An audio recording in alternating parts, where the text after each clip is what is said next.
வணக்கம் friends, welcome to my channel. இந்த உலகத்திலே ரொம்ப பிடிச்சமான வார்த்தை இன்றைக்கி சமைக்க வேணாம், ஹோட்டலில் போய் சாப்பிட்லாம் அப்படின்னு சொல்கிறது தான். உங்களுக்கும் இந்த வார்த்தை ரொம்ப பிடிக்கும்னா மறக்காமல் இஸ்ன்னு கமெண்ட் பண்ணுங்கள்.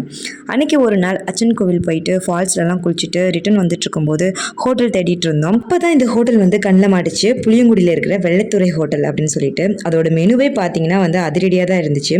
அதுலேயும் பிஸ்கட் பரோட்டான்னு சொல்லிட்டு ஒரு மெனு பார்த்து ஒரே ஷாக் ஆகிட்டேன். ஒருவேளை பிஸ்கட்டை நொறுக்கி உள்ளே போட்டு பரோட்டாவில் போட்டிருப்பாங்களோ அப்படின்னு யோசிச்சுட்டு இருந்தேன். அப்போ தான் வெயிட்டர் அண்ணாட்ட கேட்கும்போது அவர் சொன்னார், பிஸ்கட் ஷேப்பில் மொறுன்னு பரோட்டாவில் ஃப்ரை பண்ணி கொடுப்போம் அப்படின்ற மாதிரி சொன்னாங்க. ஃபுட் நல்லா டேஸ்ட்டாக இருக்கணும், நல்லா சாப்பிடணும்னு நினச்சிங்கன்னா கண்டிப்பாக இந்த ஹோட்டலை செலக்ட் பண்ணிக்கோங்க.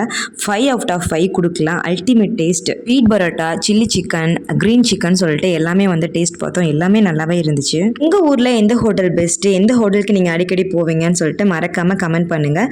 நாங்களும் தெரிஞ்சுக்கிறோம். க்ரீன் சிக்கனில் மட்டும் கலர் நிறைய ஆட் பண்ணியிருப்பாங்கன்னு நினைக்கிறேன். அது மட்டும்தான் கொஞ்சம் மைனஸாக இருந்துச்சு. மற்றபடி ஓகே. எவ்வளோ தான் சாப்பிட்டாலும் ஃபைனல் டச்சாக கலக்கி சாப்பிடாம அது ஃபுல்ஃபில்லே ஆகாது. அதையும் சாப்பிட்டாச்சு. ஃபைனலாக பீடா வாங்கிட்டு வீட்டுக்கும் வந்தாச்சு. என்னோட வீடியோ பார்த்ததுக்கு ரொம்ப ரொம்ப நன்றி. தேங்க்ஸ் ஃபார் வாட்சிங். எப்போ பார்த்தாலும் சாப்பாடு சாப்பாடு. இனிமேல் சாப்பாடை பற்றி வாய் இருக்காது.